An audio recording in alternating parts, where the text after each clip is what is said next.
Hello friends, स्वागत है आपका अपने YouTube channel life time study में। और मैं अर्पित आपको polytechnic fourth semester electrical design drawing and estimation first पढ़ा रहा हूँ।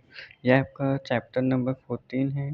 आज के लेक्चर में मैं आपको चैप्टर 7 जो आपका टाइप्स ऑफ वायरिंग है उसके बारे में बताऊंगा कि हमारी जो वायरिंग करने के जो टाइप्स होते हैं वो कितने होते हैं। तो चलिए हम लोग पहले इसके लिए बेसिक नॉलेज जो होती है वायरिंग के बारे में, उसको क्यों डिफरेंट पार्टों में डिवाइड किया गया है उसके बारे में देखते हैं। तो चलिए स्टार्ट करते हैं वीडियो को। सबसे पहले जो दिया है आपका basic knowledge of wiring. Wiring के बारे में आपको क्या बेसिक नॉलेज होनी चाहिए। तो जो वायरिंग को डिफरेंट टाइप में बांटने से पहले हमें उसकी ड्यूरेबिलिटी को चेक करना चाहिए। मीन्स ड्यूरेबिलिटी मतलब वो कहाँ कहाँ यूज होने वाली है। वायरिंग हमेशा बहुत जगह यूज होने के कारण हम उसको टाइप्स में डिवाइड करते हैं। देखिए, वन प्रोसेस को देखते हुए डिफरेंट टाइप में बात करें। देखिए, कार्य को देखते हुए कि जैसे कोई इंडस्ट्री में हो रहा है तो वहाँ पे हमें अदर वायरिंग का यूज़ करना है। ठीक है। सेफ्टी को देखते हुए अपीयरेंस मीन देखने में अच्छी लगे। जैसे आपने कोई वायरिंग कर दिया, वो देखने में नहीं अच्छी लग रही है तो उसका वायरिंग करने का तो कोई फ़ायदा नहीं होगा। ठीक है। एक्सेसिबिलिटी मीन्स ज़्यादा ऊंचाई पर ना, मीन्स हमने वायरिंग को कर दिया है लेकिन बहुत ऊंचाई पे किया है, जैसे कि हम पंखे के लिए कोई सॉकेट नहीं लगा सकते हैं या बल्ब। तो ये सब देखना चाहिए हम लोगों को। ठीक है। कहीं स्विच या सॉकेट को आसानी से लगाया या रिप्लेस करना। मेंटेनेंस कॉस्ट को देखते हुए ये सबसे इम्पोर्टेंट पॉइंट जो हमारा ये है, मेंटेनेंस कॉस्ट को देखते हुए। तो चलिए हम लोग देखें कि हमारी जो वायरिंग होती है वो कितने टाइप्स की होती है। मैंने आपको पिछले लेक्चर्स में बताया जो हमारी जो मेथड होते हैं वायरिंग के, वो होते हैं ट्री, लूप एंड जॉइंट के। हमारे 3 मेथड होते हैं वायरिंग करने के। लेकिन जो हमारे वायरिंग और जो वायरिंग डायग्राम होते हैं वो हमारे systematic, multi line and single line diagram होते हैं। मैं आपको ये 2 चीज़ बताना चाहता हूँ। ठीक है। अब आपका जो टाइप्स ऑफ वायरिंग होती हैं वो आप बेसिकली 5 होती हैं। सबसे ऊपर जो आपकी आती है क्लीट वायरिंग, केसिंग केपिंग, बैटन या टीआरएस या सीटीएस वायरिंग, लीड या मेटल शीट वायरिंग या कॉन्ड्यूट वायरिंग। ठीक है। क्लीट वायरिंग सबसे पहले हम लोग देखते हैं। जो हमारी क्लीट वायरिंग दी गई है उसका क्या है। देखिए, इसमें क्लीट की हेल्प से इंसुलेटेड वायर वॉल या सीलिंग पर इंस्टॉल करके एक जगह से दूसरी जगह ले जाया जा सकता है। मीन्स जो हमारी क्लीट वायरिंग होती है इसमें हम लोग क्लीट जो एक पतला सा ऐसे बना होता है। ठीक है। और इसके अंदर से आप कैसे वायर जाते हैं। ठीक है दोस्तों। तो ये हमारा क्लीट होता है। तो इसको हम लोग वॉल या सीलिंग पे आसानी से लगा सकते हैं।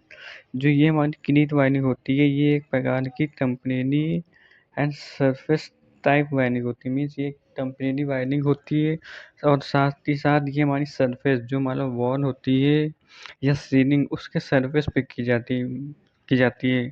उसके दीवार के अंदर नहीं की जाती है। मेन पर्पस ये कहने का। ठीक है। क्लीट के निचले हिस्से को बेस, मीन जैसे ये क्लीट है इसके अंदर हमने तार ऐसे फंसा दिया तो इसको हम लोग कहते हैं बेस। ठीक है। अब इसको ऊपर से हमने इसको तार को सपोर्ट करने के लिए ढक दिया। ठीक है। तो इसको हम ऊपरी हिस्से को कैप कहते हैं, जिससे हम लोग जो वायर्स होते हैं उसको फंसाते हैं उसमें। ठीक है। क्लीट को पोर्सिलीन, वुडन या प्लास्टिक ईटीसी जैसे इंसुलेटेड मटेरियल से बनाते हैं। जो हमारा क्लीट होता है जिसमें वायर फंसाया जाता है वो हमारा पोर्सिलीन, वुडन या प्लास्टिक, इन 3 मटेरियल्स या कोई अदर मटेरियल्स के बने होते हैं। जो माने इंसुलेटिंग मटेरियल होते हैं उन्हीं से बनाए जाते हैं। आयरन हो गया, लोहा, इन सब से नहीं बनाए जाते हैं। इस वायरिंग में यूज होने वाले वायर जो होते हैं, जैसे ये वायरिंग में जो ये वायर यूज हो रहे हैं वे हमारे वैल्वनाइज्ड इंडियन रबर से इंसुलेटेड रहते हैं। जो इनके ऊपर माने वायर के ऊपर जो इंसुलेशन किया जाता है वो VIR होता है। ठीक है, इसका फुल फॉर्म ये होता है वैल्वनाइज्ड इंडियन रबर। ठीक है,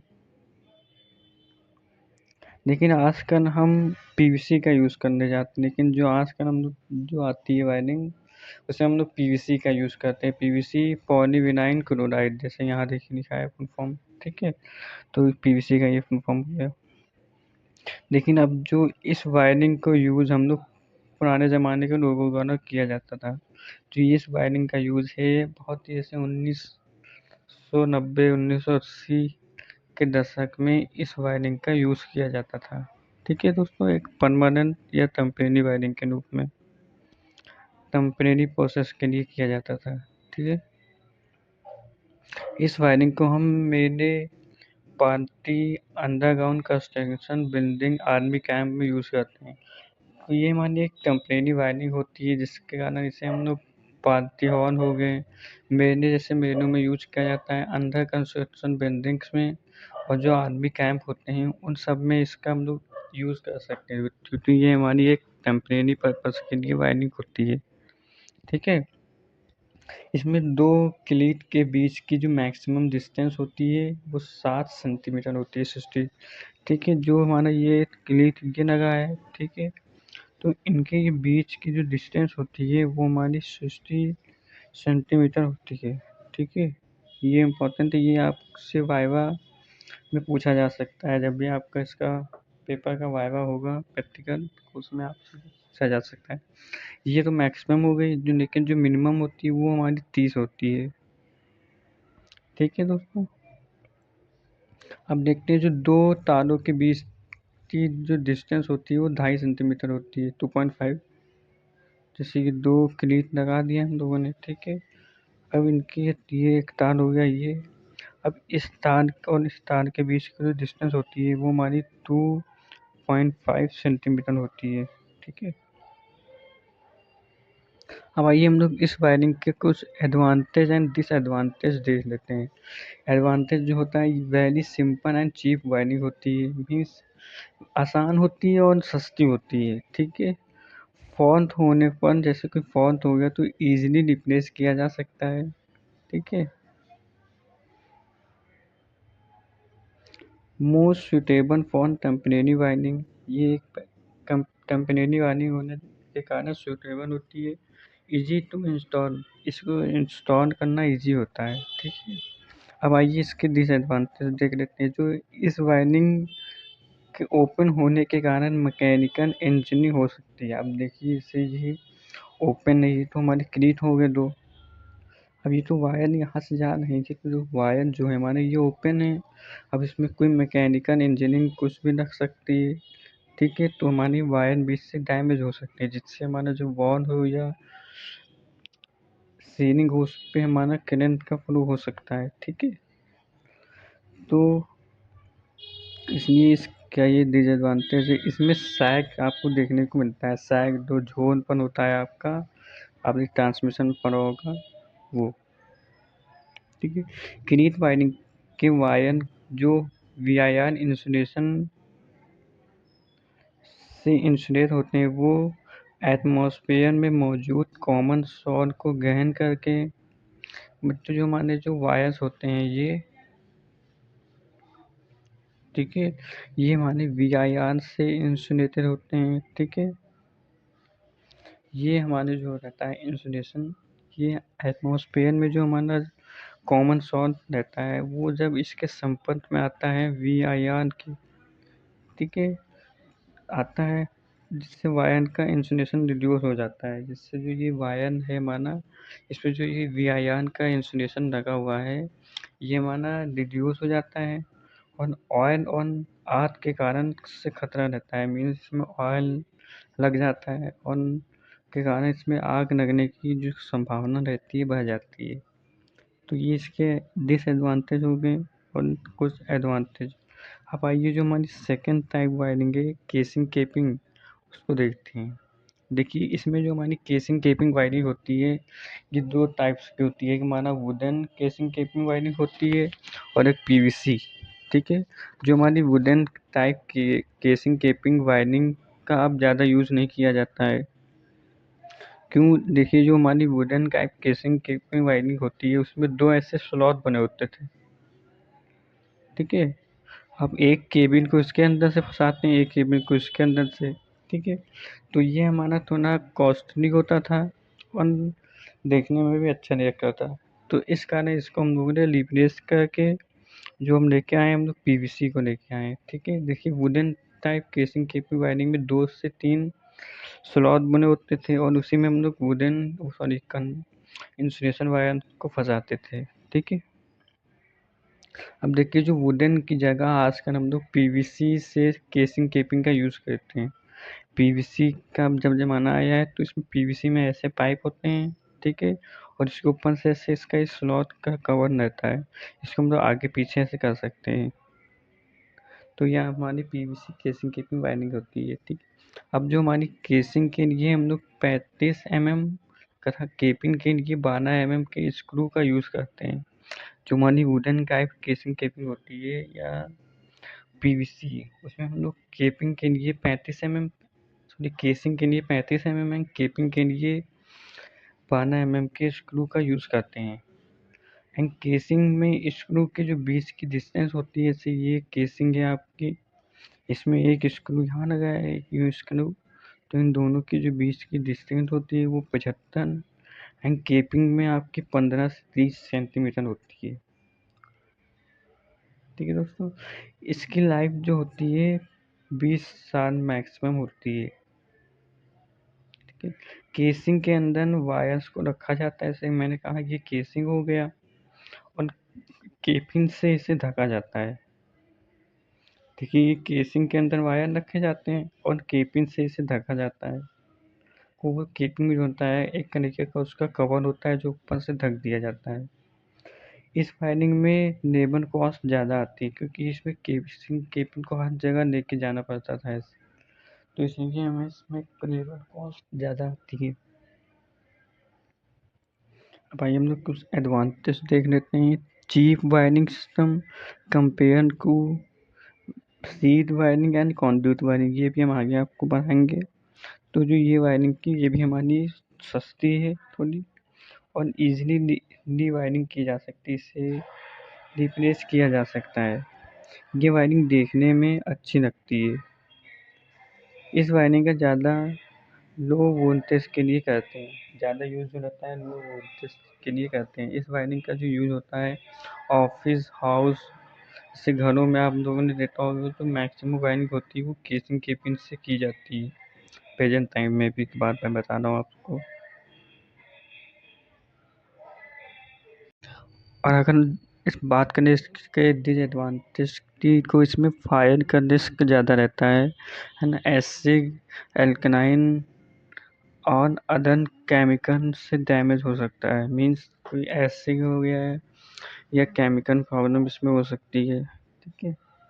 अब हम लोग देखते हैं जो तीसरा टाइप है हमारा बैटन वायरिंग।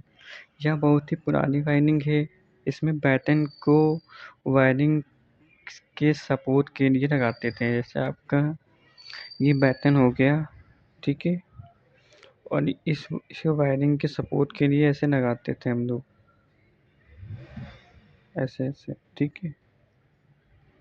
बैटन का अर्थ होता है खांचे। ये हमारे खांचे होते हैं जो सागौन की लकड़ी के बने होते हैं।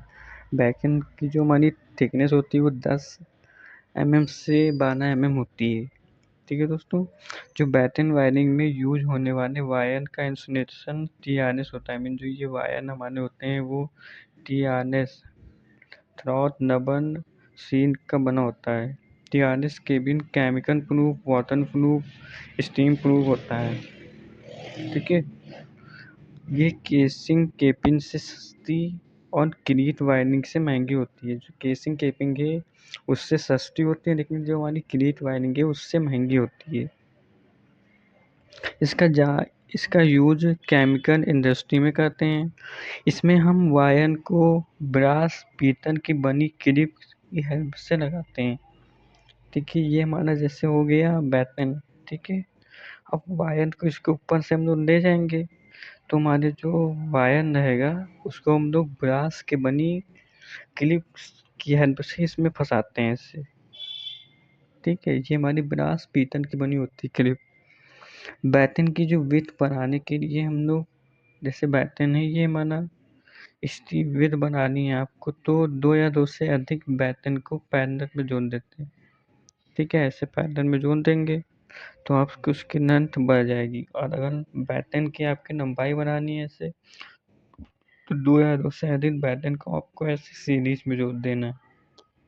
सीरीज पैटर्न को आप जानते ही होंगे, तो उस तरीके से जोड़ के आप उसको इंक्रीज, उसकी विड्थ एंड उसकी लेंथ को इंक्रीज कर सकते हैं।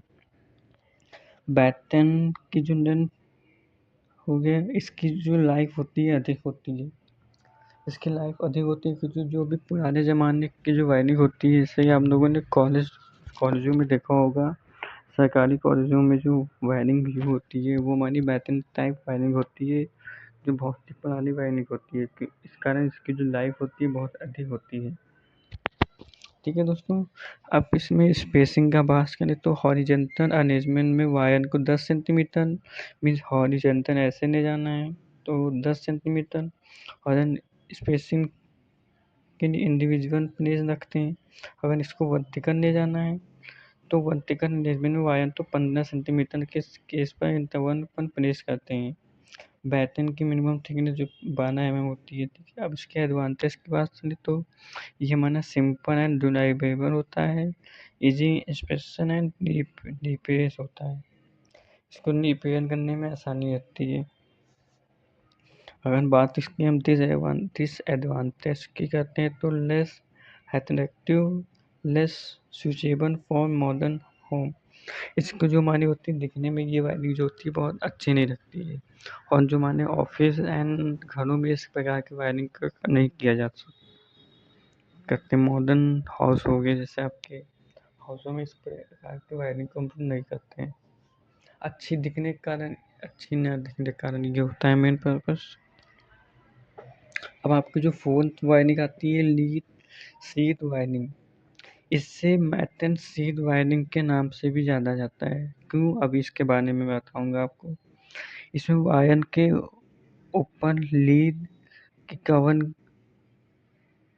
चढ़ाई जाती है जिसे हम लोग शीट कहते हैं। इसका ज़्यादा यूज अंडरग्राउंड वायरिंग में किया जाता है। ठीक है दोस्तों, लीड वायर को वाटर से प्रोटेक्ट करते हैं। इसकी जो लाइफ होती है 30 साल या उससे अधिक होती है। यह वायरिंग हमारी CTS वायर से जो होती है इंसुलेट रहती है। CTS क्या है, कितने सी इसका फुल फॉर्म होता है, ये पूछा जा सकता है आप सभी से। इस वायरिंग को अर्थ वायर की ज़रूरत नहीं होती है। अब इस कारण देखिए, जो इस वायर होती है, इस वायरिंग में हम लोग अर्थ वायर की ज़रूरत क्यों नहीं पड़ती है, क्योंकि जो हमारा मेटल होता है वो हमारा दीवार से ऐसे टच होता जाता है। तो जो दीवार से जब हमारा टच होकर जाएगा तो उसे हम लोग अर्थिंग करने की ज़रूरत नहीं पड़ती है। इस कारण इसे हम लोग मेटल शीट वायरिंग के नाम से भी जानते हैं। इसका यूज़ जो होता है हार्श क्लाइमेट में किया जाता है, बर्फीले वाली जगह जलवायु पे। लीड शीट वायरिंग में मेटल शीट वायरिंग को वुडन बैटन पर शॉर्ट क्लिप के द्वारा फिक्स किया जाता है। देखिए, जॉइन करने के लिए क्लिप का यूज़ करते हैं इसमें हम लोग। ठीक है, हॉरिजॉन्टल रन के लिए क्लिप के बीच की जो डिस्टेंस होती है वो 10 सेंटीमीटर एंड वर्टिकल के लिए 15 सेंटीमीटर होती है। अब बात इसके हम लोग एडवांटेज की करें तो ये लॉन्ग लाइफ होती है क्योंकि मेटल से बनी है, फायर रेजिस्टेंस होती है, मैकेनिकल प्रोटेक्ट होती है, इजी इंस्टॉलेशन होती है, मॉइस्चर रेजिस्टेंस होती है। अब अगर बात इसकी डिसएडवांटेज की करें तो हाई कॉस्ट होती है, क्योंकि मेटल का यूज होना है तो उसमें कॉस्ट खूब ज़्यादा आएगी। ठीक है, हैवी वेट होता है, डिफरेंट टू ग मॉडिफाई करने में इसको हमारा डिफरेंट रहता है। कोलिजन रिस्क रहता है, जंग लगने की संभावना अधिक रहती है। कोलिजन के रिस्क की संभावना अधिक रहती है। अगर हम बात करें अब कंडक्ट वायरिंग की, तो ये हमारी 3 टाइप की होती है, surface conduct wiring, fixable conduct wiring concealed conduit wiring, ठीक है। तो जो हमारी सरफेस कंड्यूट वायरिंग होती है वो हमारी दीवार पे की जाती है, ठीक है। और जो कंसीन कंड्यूट वायरिंग होती है वो हमारी वॉल पे की जाती है, वॉल के अंदर, सॉरी, ये वॉल के ऊपर की जाती है, दीवार के ऊपर, ठीक है दोस्तों। इस वायरिंग में हम लोग पीवीसी, स्टील या गैल्वेनाइज्ड पाइप के बने होते हैं। कंड्यूट वायरिंग में water proof, stone proof, chemical proof होती है। ये it is a very costly, ये बहुत ही महंगी वायरिंग होती है। इस वायरिंग की जो लाइफ बहुत ज़्यादा होती है अदर वायरिंग के कंपेयर में। इसमें जल्दी फॉल्ट नहीं होता है, लेकिन होता है तो पता नहीं चल पाता है कि किस जगह पे फॉल्ट हुआ है, क्योंकि कंड्यूट कंसीन कंड्यूट वायरिंग में जो मान लीजिए वायरिंग वायर्स होते हैं वो दीवार के अंदर रहते हैं, ठीक है। तो इससे हमें पता करने में थोड़ी दिक्कत रहती है और ज़्यादातर इसी का ही यूज़ प्रेजेंट टाइम में किया जा रहा है इस समय। इसके बाद हमारा पीवीसी जो केसिंग कीपिंग मैंने बताया था उसका यूज़ किया जा रहा है सेकंड नंबर पे। और उसके बाद सरफेस कंड्यूट वायरिंग तीसरे नंबर पे हमारी सरफेस कंड्यूट वायरिंग आ जाती है। तो इस 3 वायरिंग का प्रेजेंट टाइम में इस समय ज़्यादा यूज़ किया जाना है, ठीक है। अब देखते हैं सरफेस कंड्यूट वायरिंग में वॉल के अंदर सैदन तथा स्क्रू द्वारा इंस्टॉलेशन करते हैं, ठीक है। 2 सैदन के बीच की डिस्टेंस जो होती है वो हमारी 7 सेंटीमीटर होती है, ठीक है। पाइप में वायर को इंसर्ट करने के लिए पहले स्टील वायर को डाला जाता है। जैसे आपको ये कंसीन कंड्यूट वायरिंग में जो पाइप होता है वो वॉल के अंदर होगा, तो इसके लिए हम लोग एक स्टील का वायर डालते हैं ऐसे, बस आप बना, ये आपको कंसीन कंड्यूट वायरिंग का पाइप हो गया। अब इसमें वायर एक डालेंगे स्टील का। अब जो हमारे वायर्स होते हैं उनको यहाँ से फंसा देंगे और इसको यहाँ से खींच लेंगे हम लोग, तो जो वायर होगा हमारे इसके अंदर आ जाएगा। तो इस प्रकार इस वायरिंग को हम लोग करते हैं, ठीक है। और जो इस वायर का यूज़ हम लोग करते हैं, इस 3 वायर का इसका नाम होता है फिक्स्ड वायर कहते हैं इस नाम को। याद करने ये पूछा जाता है बोर्ड पर।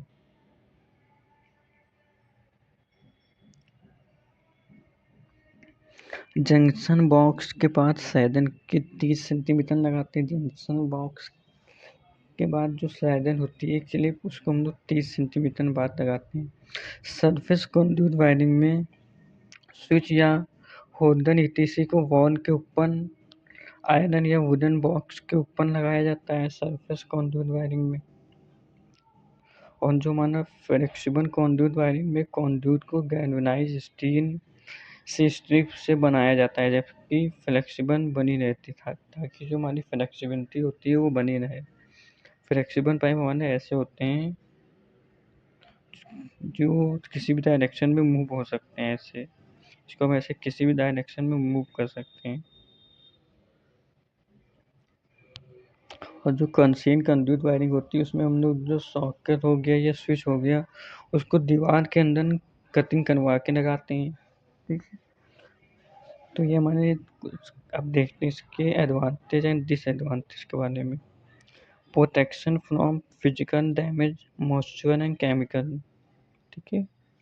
Neat and origin wiring, safety from हर्ज, स्टेइंग द लाइफ सिस्टम। तो ये एडवांटेज हो गए हम इसके। अब बात इसके कुछ एप्लीकेशन की कर लेते हैं। जो हमारा commercial industrial setting, motor transformer generator के टर्मिनल बॉक्स के नज़दीक जो कंड्यूट वायरिंग होती है इसका यूज इन जगहों पे ज़्यादा किया जाता है। डिसएडवांटेज की बात करें जो माना वेरी एक्सपेंसिव होती है, इसकी रिपेयरिंग के लिए डिफिकल्ट अधिक होती है, प्रॉब्लम्स बहुत आती हैं इसकी रिपेयरिंग के लिए। जैसे मैंने बताया है कंसीन कंड्यूट वायरिंग में जो पाइप होता है आपका, हमारे ये कंड्यूट वाइप के कुछ माप दे दिए हैं और उसी के बाद उसके वायर। तो आइए देख लेते हैं। जो हमारा 16 mm का डायमीटर रहेगा उसमें 3 वायर आ सकते हैं।